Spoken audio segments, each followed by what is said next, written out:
Hello, bienvenue dans ma chaîne, je suis Stanislas et aujourd'hui nous allons aborder un sujet très important, je ne sais pas pour vous, mais pour moi c'est un sujet d'une importance capitale pour nous les jeunes. Alors si vous n'êtes pas encore abonné à la chaîne, je vous conseille vivement de le faire tout de suite et allons-y.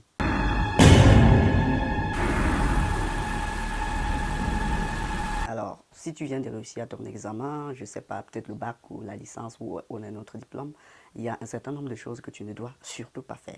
Chaque décision que tu prendras à partir de maintenant déterminera qui tu seras dans l'avenir. C'est pour cette raison qu'il ne faut pas prendre des décisions à la légère. Alors, je te prie de t'abonner directement sur la chaîne et d'activer la cloche de notification pour ne rien rater de cette publication. Et surtout, regarde la vidéo jusqu'à la fin parce que en réalité, il y en a 6 éléments. Il y a 6 éléments et le sixième est très important pour toi. Alors, regarde cette vidéo jusqu'à la fin et tu ne seras pas déçu.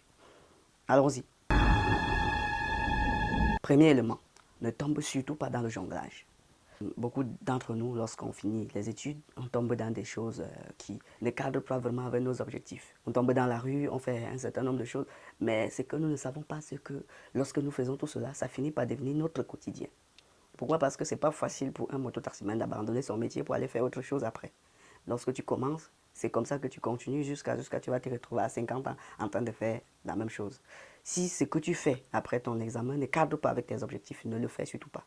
Ne le fais, sauf si tu as décidé d'être mototaximan dans ta vie. Mais si tu ne veux pas être mototaximan toute ta vie, alors ne te lance pas dans la moto.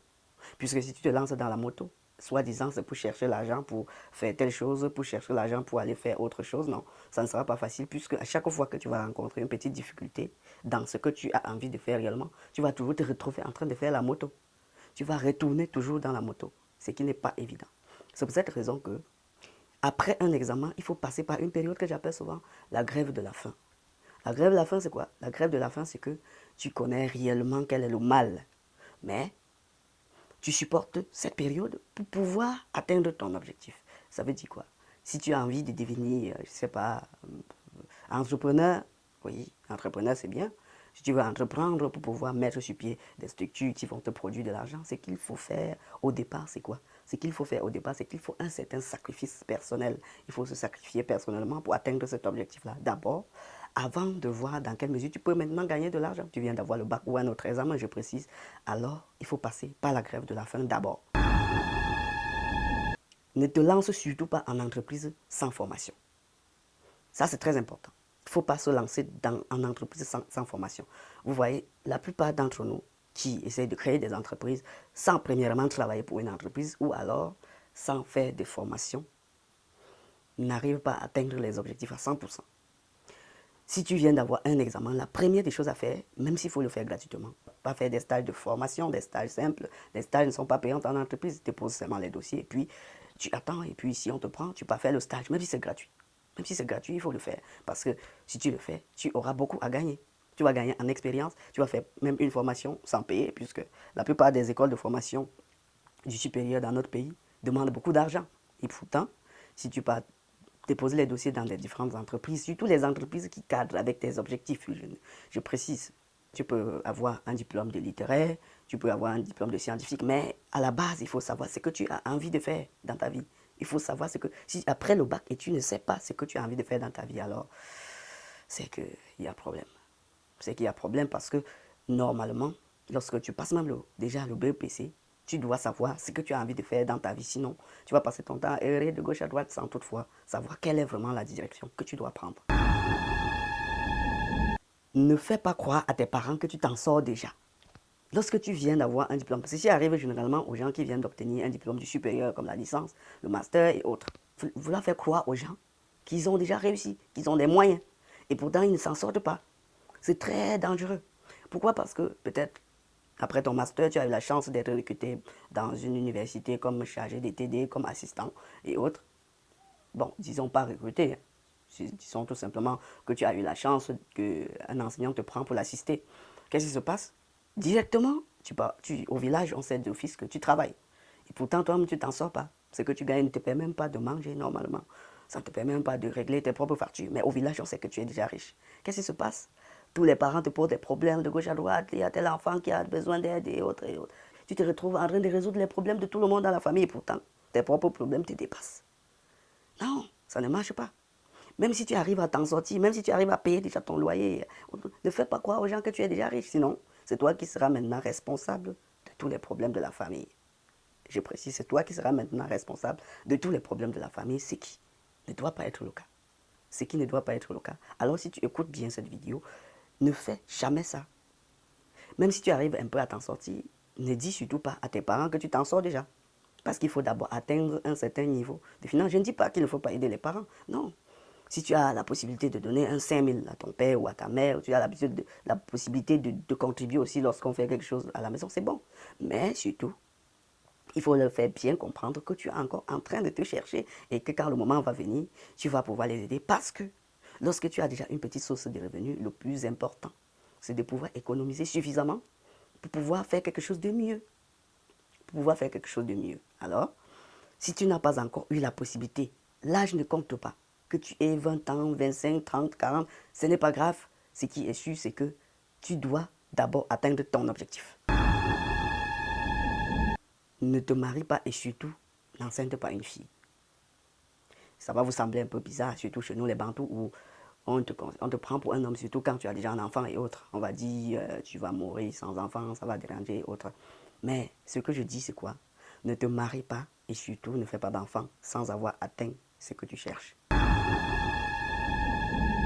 Rester au village. Ne rentre surtout pas rester au village. Puisque si tu rentres rester au village, tu seras fermé. Beaucoup de gens, je sais, il y a beaucoup de gens, lorsqu'ils réussissent à un examen et qu'ils ne trouvent pas d'opportunité, la première réaction, c'est de rentrer rester au village, soit disant c'est pour aider maman, c'est pour aider grand-mère et autres. Ce n'est pas ce que tu dois faire. Si tu viens de réussir un examen, la première chose à faire, c'est de pouvoir être dans le milieu de l'emploi, d'aller demander des stages, d'aller t'insérer dans la société pour pouvoir te créer une place. Il y a une concurrence rude et dehors, une très grande concurrence. Le plus important, c'est de se créer un chemin, de se frayer un chemin. Et la concurrence est tellement rude que si tu rentres rester au village, tu vas perdre beaucoup d'opportunités. C'est pour cette raison, il faut rester dans un milieu avec beaucoup de gens où tu peux créer quelque chose ou alors tu peux faire beaucoup de stages pour gagner en expérience et puis te lancer. Ne rentre surtout pas rester au village, à moins que tu veux te lancer dans les activités agropastorales et autres.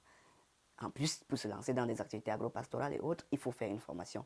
Et il n'y a pas beaucoup d'écoles dans nos villages qui forment dans ce domaine-là. Donc, le plus important, c'est d'être dans un milieu urbain où tu peux te former. Et puis, tu peux rentrer au village maintenant pour créer une entreprise, peut-être pour l'élevage, pour l'agriculture et autres. Le sixième et le dernier, le plus important. Ne fais surtout pas semblant d'être ce que tu n'es pas. Ça, c'est le plus important. Ne pas faire semblant d'être ce que tu n'es pas. Si tu fais semblant d'être ce que tu n'es pas, tu vas finir par demeurer dans cet état d'esprit toute ta vie. Si tu as la possibilité de porter un seul habit tous les jours, vas-y, porte-le, pourvu que tu atteignes l'objectif que tu t'es fixé. Le problème, généralement, c'est le manque d'objectifs. Si tu as tes objectifs, tu ne peux pas faire semblant d'être ce que tu n'es pas. Beaucoup de gens prétendent être ci, être ça. Ils se voient autrement. Et pourtant, il faut se voir comme on est. Et chercher à améliorer la situation. Tout ce que je dis, ce sont des choses que j'estime que c'est juste et que moi-même, je dois le faire savoir, tout simplement. Et tout cela vient de ma propre expérience que j'ai menée sur le terrain. Au fur et à mesure que le temps passe, on évolue, on choque de gauche à droite, on fait beaucoup d'études, on fait des recherches. Et puis, je me suis rendu compte qu'il y a un certain nombre d'éléments que je dois parler avec vous dans ma chaîne. Et c'est pour cette raison que je vous annonce la fin de cette petite vidéo. C'était une vidéo introductive pour beaucoup de choses que nous allons parler plus tard. Et je précise que cette chaîne est une chaîne des entrepreneurs, c'est une chaîne de ceux qui veulent se lancer, de ceux qui ont besoin d'assez de motivation. Je ne suis pas un motivateur, je ne suis pas un coach. Je suis tout simplement quelqu'un qui essaye de venir ici sur cette chaîne pour raconter mon quotidien, c'est que moi-même, mes expériences, des petites révélations que j'ai eues. Si quelqu'un me donne un conseil, je viens aussi vous le dire parce que désormais, nous constituons une famille. Alors, si tu as aimé la vidéo, n'oublie pas de liker un peu, de faire un petit commentaire pour nous permettre de nous améliorer. Vous savez, on est en Afrique francophone, on commet beaucoup d'erreurs, surtout dans ces nouvelles choses qui sont les réseaux sociaux. Si tu as des conseils à donner, fais-le en commentaire et surtout, abonne-toi à la chaîne. Nous allons essayer d'améliorer ce que nous faisons au fur et à mesure. Ciao, ciao.